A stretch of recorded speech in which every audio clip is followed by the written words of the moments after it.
반도체는 계속 테마가 있을 것 같고요. 네. 계속 성장의 드라이버가 있고 혁신이 있고 그 다음에 최근에 뭐 삼성전자가 영향력이나 그런 경쟁력이 떨어졌다 그래도 독보적인 경쟁력을 또 이 메모리 쪽에서는 여전히 구축하고 있으니까. 근데 배터리는 조금 회복되려면 시간이 걸릴 것 같아요.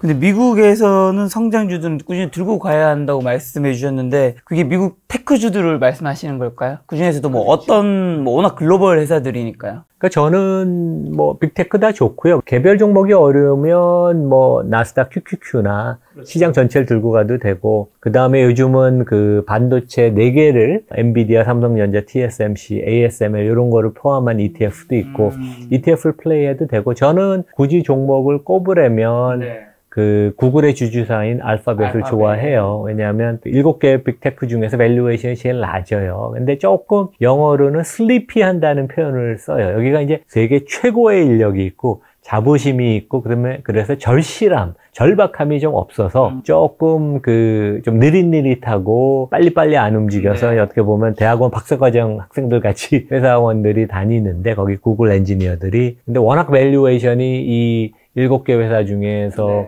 제일 낮고 AI 시대에도 인력이 가장 좋고 리서치도 제일 많이 하고 그다음에 이미 데이터를 많이 검색 쪽에서 갖고 있기 때문에 제 생각에는 리스크는 적으면서 꾸준히 성장할 가능성. 그러니까 우리는 가급적이면 적은 리스크를 지고선 중 이상의 수익을 내는 그런 종목을 찾는 게 중요한데 그런 면에서 보면 GOOGL 티커 코드로 표현이 되는 알파벳이 좋다. 이제 그런 생각을 하고 테슬라도 아마 10월 10일 날 우리 로보택시 데이가 있는데 제가 이제 자율주행 시운전 해봐서 느낀 거 그다음에 현지에서 여러 경로로 정보를 입수해 보니까 지금 10월 10일을 앞두고 24시간 풀 지금 테스트 중이고 뭔가 자신감 있게 발표를 하는 것이 아닌가 이제 그런 얘기가 여기저기서 들려와서 10월 10일 날 막상 열어보면 아무것도 없으면 이제 되게 투자가들이 실망을 할 텐데 괜찮은 그 내용의 발표를 하지 않을까 이제 그런 생각을 합니다. 왜냐면 테슬라라는 게 지금 주가가 $200 좀 넘는데 전기차 배터리 관련된 우리 눈에 보이는 가치는 주당 한 50불에서 $100쯤 되는 것 같고 지금 이미 $100 이상 녹아 있고 훨씬 그 이상의 몇 배의 가치가 될 수 있는 잠재력 포텐셜이 있는 것은 AI 자율주행인데 많이 성취를 하고 다른 차와의 간격이 워낙 벌어져서 이런 점에 있어서는 좀 다크호스로 우리가 한번 기대해 볼 만하다. 이제 그런 말씀을 드려요. 직접 이번에 미국에서 테슬라 자율주행 하셨던 건가요? 그러니까 제가 떠나기 며칠 전에 제가 이제 테스트 주행을 시운전을 신청을 했는데 저는 국제면허를 갖고 갔잖아요. 막상 면허증을 확인을 하면 거기서 거절을 할 거 아닌가 그랬는데 국제면허증을 갖고 가도 시운전을 할 수 있더라고요. 근데 약간 로컬인 것처럼 행동을 하긴 그래야 돼요. 왜냐면 내가 이제 여기서 나중에 뭐 차를 살 것처럼 아니면 언제 차를 살 거냐, 왜 시운전을 하느냐 그런 거 물어보고 재미있는 것은 보통 시운전은 우리 경험상 옆에 타잖아요. 근데 테슬라는 오버 더 넷 그걸로 이 차가 어디 가는지 모든 걸 다 알아요. 그러니까 여기 지금 마포지 않습니까? 마포에서 우리 학교 신촌을 찍으면 신촌까지 그러니까 옆에 아무 없이 내가 혼자 자율주행을 타도 제대로 가는지 본사에서 HQ에서 다 모니터를 하니까 옆에 아무도 안 타더라고요. 그래서 그러니까 우리가 보통 생각한 자동차의 개념을 완전히 뒤집어주는 국내에서 뭐 이제 오토파일럿이 좀 있고 현대차가 일부 아주 낮은 단계에 이제 그런 자율주행이 이루어지는데 대단하다. 깜짝 놀랐습니다. 몇 킬로 정도 시운전 하셨던 거예요? 저는 한 20km. 20km. 그러니까 우리가 핸들을 안 잡고 그러니까 이렇게 하고 있으면 됩니다. 이렇게 딱 팔짱을 끼고 우리가 가령 여기 이제 마포에서 차를 주차장에서 나가서 부산의 해운대 어디 호텔을 우리 김 작가님이 가겠다 찍으면 이제 요즘은 또 주행거리도 많이 나오잖아요. 그러면 아무것도 안 해도 돼. 물론 이제 국내에서는 지금 이제 매핑이 안 돼서 서비스 못 하지만 뭐 미국에서는 가령 샌프란시스코에서 LA가 차 타고 한 6, 7시간을 가는데 배터리 충전이 많이 되는 주행거리인 차는 아무것도 안 해도 됩니다. 그러니까 유일하게 해야 되는 게 만일의 사태에 내가 핸들을 잡아야 되는 이제 그 약속을 하는 건데 그러니까 작년만 해도 핸들을 이렇게 감쌀 준비를 하는 모습을 보여야 되는데 지금은 뒷짐을 져도 되고 이렇게 해도 되고 다만 눈만 정면을 응시하는데 그것은 이제 정면 보는지 어떻게 알아요? 카메라가 나를 감시해요. 그래서 내 눈을 보고선 제가 이제 시험적으로 옆을 좀 보고 그러면 딱 떠요. 앞을 전방을 주시하시오. 그래서 5번을 위반을 하면 일주일 동안 자율주행 금지입니다. 그래서 대단해요. 그러니까 목적지까지 모든 걸 스스로 다 가고 차선 변경, 우회전, 좌회전, 앞차와의 거리 뭐 이런 거가 다 완벽하게. 그러니까 20km 동안 한 번도 안 잡으셨어요? 한 번도 안 잡았어요. 그러니까 우리나라에서 제일 모범 운전사가 하는 것보다 더 운전을 잘합니다. 더 잘한다고? 더 잘해서 완성도가 대단히 높아졌어요. 그래서 김 작가 여기 보시는 구독자분들도 미국 가면 국제면허 바꿔서 한번 자율주행 신청해보면 좋은 경험이 될 수 있습니다. 지금은 미국만 돼요. 미국만 되고 일론 마스크가 금년에도 중국을 몇 번 다녀간 게 이제 중국에서 연말 전까지 이 미국에서 하는 이 슈퍼바이스, 그러니까 감독하에 풀 셀프 드라이빙 승인을 이제 받으려고 노력을 하거든요. 그래서 뭐 중국이 미국보다 훨씬 인구도 많고 그 다음에 이 신기술에 대해서 중국 사람들이 되게 좀 집착이 있어서 그 승인을 받으면 상당히 폭발적인 그런 성장을 보일 수도 있다. 그래서 미국에서는 이제 풀 셀프 드라이빙을 신청을 하면 그 요금을 낮췄어요. 이게 보통 이것도 구독 경제예요. 우리가 보통 넷플릭스나 아마존 프라임이나 이런 거 같이. 그래서 한 달에 원래 200불이었는데 99달러로 낮췄죠. 그래서 대중화 시키겠다는 거군요. 네, 근데 이게 이제 아마 전 세계 테슬라 자동차 깔려 있는 게 한 550만 대쯤 된다고 그럽니다. 미국이 뭐 그 중에 한 반 이상이 될 텐데 대중화 보급을 시키려면 그 월 요금을 더 낮춰야 되겠죠. 그래서 일론 마스크는 전기차를 많이 파는 게 목적이지 엄청나게 돈을 버는 게 목적은 아니에요. 그래서 몇 천만 대의 테슬라 전기차가 전 세계에 깔려 있으면 그때부터 자율주행이나 뭐 이제 로보택시 같은 걸 해서 거기서부터 매월 정기적으로 애플이 서비스 요금을 받아서 높은 밸류에이션을 하고 이익을 많이 내잖아요. 매출 총이익률이 애플 서비스는 70%가 넘는데 이제 그런 식으로 가는 것이 이제 일론 마스크의 꿈이어서 이제 내년에 저가형 보급 차량이 지금 나온다 그러지 않습니까? 한 25,000불, 3만 달러가 이제 그것도 보급이 되고 나면 똑같이 이 자율주행을 그냥 이렇게 스위치 온만 하면 본사에서 딱 되는 거니까. 근데 10월 11일에 로보택시 발표가 지난번에 지연됐던 거 아닌가요? 8월 달에 있다가 아마 이제 테스트를 보통 이제 이거 할 때는 엄청나게 테스트를 해요. 그리고 이번에도 엔지니어들 얘기 들으면 이제 애플 같은 데는 워낙 돈도 많고 인력이 많아서 뭔가 새로운 걸 하면 어마어마하게 완벽성을 기한다 그러더라고요. 근데 이제 테슬라도 이 자동차 특히 이제 시장의 기대감이 높기 때문에 조금이라도 실수나 빈틈이 있으면 이제 비난을 받고 신뢰가 깨질 수가 있으니까 완벽을 좀 기하려고 그러는 것 같습니다. 자, 서학개미 양대 보유 종목이 테슬라 말고 저도 테슬라는 가지고 있긴 한데 또 반대편에 엔비디아가 있잖아요. 엔비디아는요?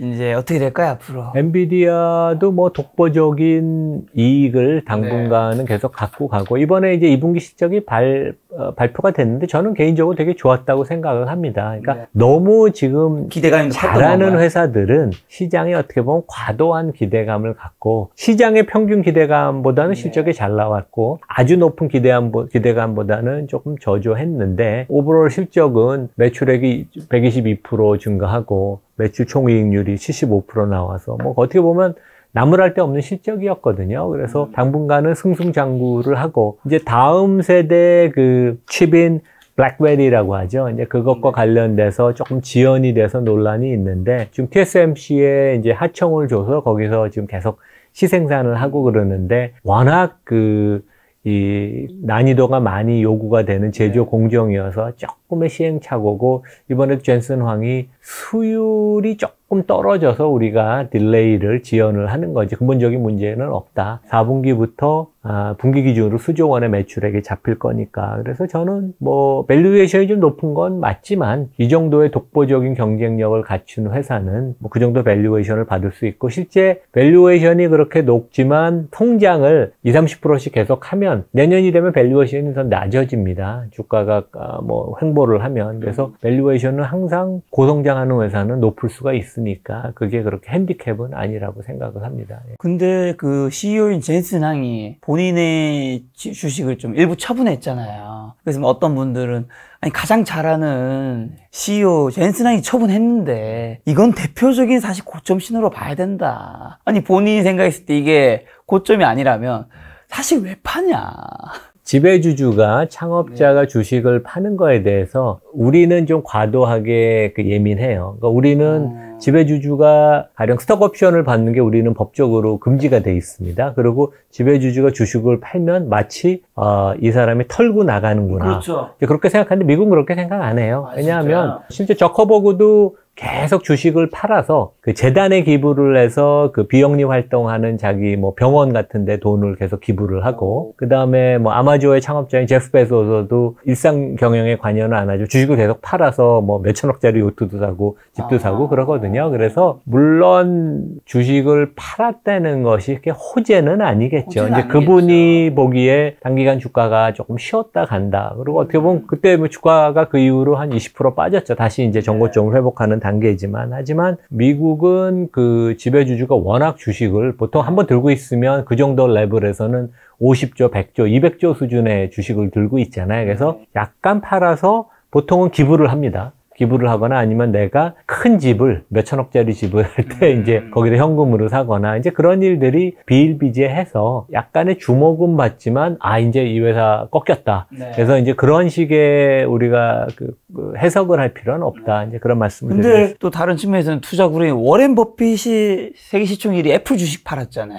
그것은 이제 밸류에이션의 관점인 것 같아요. 그래서 2016년에, 그러니까 좋으신 질문이 2016년에 요즘은 애플 하지만 그 당시에는 애플이 이렇게 인기 없는 종목이었어요. 그래서 아이폰은 사람들이 많이 썼지만 이게 쿨하지도 않고 그냥 하드웨어 만드는 회사고 애플 서비스가 각광을 받을 때도 아니에요. 그래서 퍼가 2016년에는 한 퍼 기준으로 12배, 13배, 요즘은 이제 30배쯤 되죠. 근데 워런 버핏이 그 당시에 발견을 하고 2016년에 대부분 매집을 해서 이번에 반 정도 넘게 엑시트를 했는데 복리로 수익률이 30%였습니다. 8년 동안. 어마어마한 돈을 벌었는데 연간 매년 29%씩 복리로 됐죠. 워낙 저가에 매수를 해서 이제 그게 가능을 했는데 그런 생각을 하는 것 같아요. 여기서부터는 지금 주가가 $220, $30니까 그 정도 수준의, 그러니까 버핏은 한 20%, 연 20% 정도의 리턴을 일반적으로 기대를 하니까 그 정도의 수익률은 기대하기가 힘들어서 워낙 그 전체 포트폴리오에서 비중이 200조 원이 넘는 포트폴리오였으니까 그 포지션이 전체 포트폴리오의 반이 넘고, 그래서 조금 뭐 규모가 크지만 많이 털어낸 것이고, 그만큼 상대적으로 애플은 좋은 회사지만 성장성은 조금 떨어진다. 우리가 이제 그렇게 생각하면 될 것 같습니다. 그래서 제 생각에는 우리 서학개미 분들이 테슬라, 엔비디아 뭐 이런 회사들은 10%씩 넘는 15%, 20% 연 앞으로 길게 이렇게 볼 수 있는 종목이고, 애플은 그거보다 수익률이 훨씬 낮지만 안정적인 회사로 약간의 DNA가 틀리다. 이제 그렇게 이해하면 될 것 같습니다. 교수님 말씀 들어보니까 교수님은 지금의 AI 열풍의 투자 심리가 투자 랠리가 아직은 안 끝난다고 보시는 것 같네요. 좀 더 간다. 그러니까 이번에 실리콘밸리 가서 현지의 엔지니어들, 그 다음에 VC 하는 분들 얘기 들으면, 그러니까 우리랑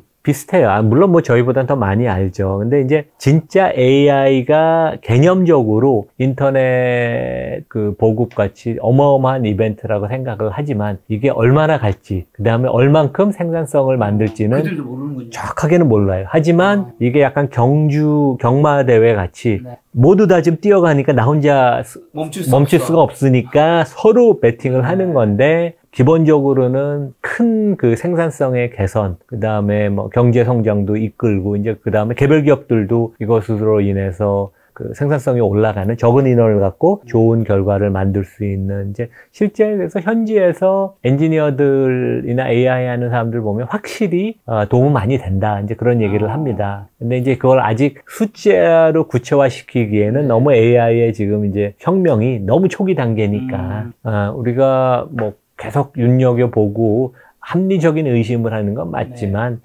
너무 이것을 비관적으로 볼 필요는 없다. 그러니까 확실히 월간의 실리콘밸리에서는 AI 시대는 열리고 그것이 어마어마한 기회를 줄 것이다. 근데 이제 우리가 보통 얘기하는 빅테크, 스크레일러 뭐 이런 것들, 메타 이런 거 외에 다른 조그만 중소형조 시총 뭐 몇 조, 몇십 조들이 많은데 이 큰 회사들을 빼놓고 과연 어느 회사가 그 중에서 위너가 되고 새로운 회사들이 나올지를 모르니까 그런 면에 있어서는 중소형주를 플레이하는 것도 참 쉽지는 않고 그 다음에 이제 괜찮은 회사가 올라오면 이 그 빅테크 회사들이 다 인수해버려요.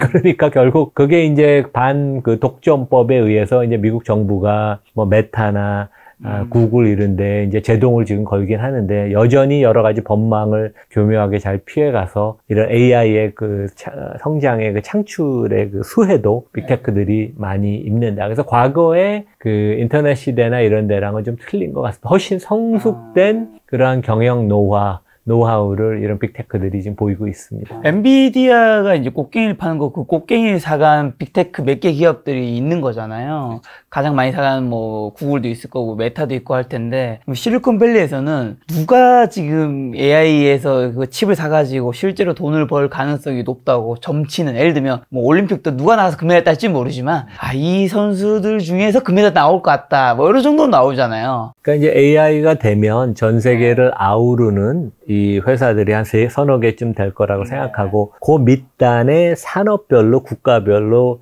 그 버티컬이라고 이제 수직 차원에 있어서 이제 회사들이 있을 거라고. 근데 크게 보면 마이크로소프트, 오픈 AI, 구글, 그 다음에 이제 그 오픈 AI에서 나와서 그 창업을 한 엔스로픽이라고 있습니다. 그건 비상장 회사인데 이제 이 세 회사가 전 세계를 아우르는, 지금은 이제 검색과 관련돼서는 구글의 검색 서치가 뭐 독보적이잖아요. 물론 이제 한국은 네이버 같은 데가 있지만 전 세계 검색 시장의 90% 이상을 구글이 독점을 하니까 검색은 한 개 회사가 독점을 하지만 이제 AI는 최소한 한 3개 내지 4개. 그러니까 그 중에 2개는 우리가 잘 아는 마이크로소프트, 오픈 AI, 구글이 우리가 아는 상장사고 엔스로픽은 아직은 비상장사인데 여기에 대한 반응이 워낙 좋아서 그 다음에 그 밑단에서는 어떤 회사가 어떤 식으로 전개가 되고 발전을 할지는 알기가 어렵다고 이제 보통 생각을 합니다.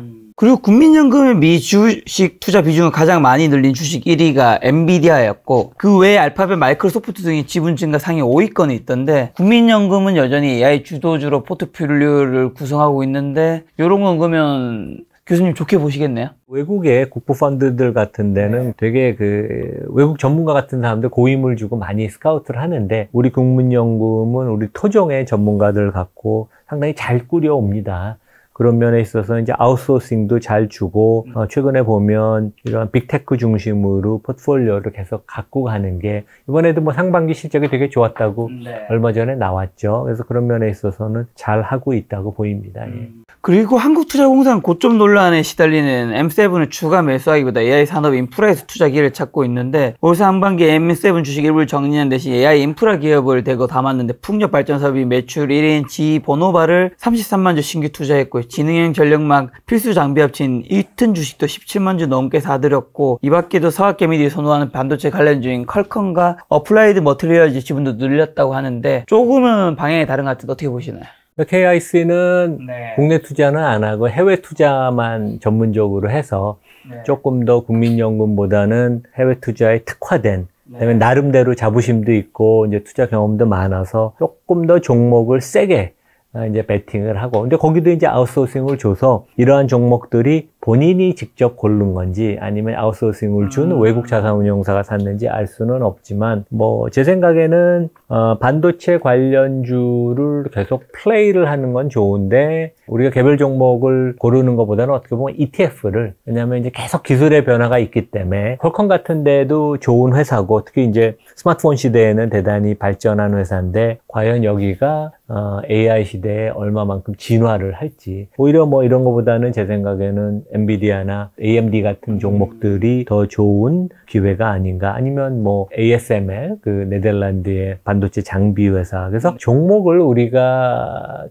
특히 이제 빅테크를 벗어나서 고르는 건 쉽지가 않으니까 그 테마에 맞는 반도체 관련된 ETF, 테마주, 섹터주나 아니면 크게 보면 뭐 AI 관련 그런 테마 섹터 ETF를 사는 게 조금 더 리스크가 좀 더 분산화가 되는 게 아닌가 그런 생각을 합니다. 그리고 2023년에는 이제 2차 전지가 시장을 많이 특히 한국에서 이끌었고 2024년에는 AI가 시장을 많이 이끌었는데 AI 다음에 어쨌든 내년에 한국 증시, 뭐 미국 증시 이끌어갈 섹터, 대장 섹터는 어디가 될까요? 뭐 어려운 질문인데 반도체는 계속 테마가 있을 것 같고요. 네. 계속 성장의 드라이버가 있고 혁신이 있고 그 다음에 최근에 뭐 삼성전자가 영향력이나 그런 경쟁력이 떨어졌다 그래도 독보적인 경쟁력을 또 이 메모리 쪽에서는 여전히 구축하고 있으니까. 근데 배터리는 조금 회복되려면 시간이 걸릴 것 같아요. SK온 같은 데는 이제 부채도 너무 많고 다른 LG에너지 솔루션이나 삼성 SDI도 투자를 많이 해서 그 투자가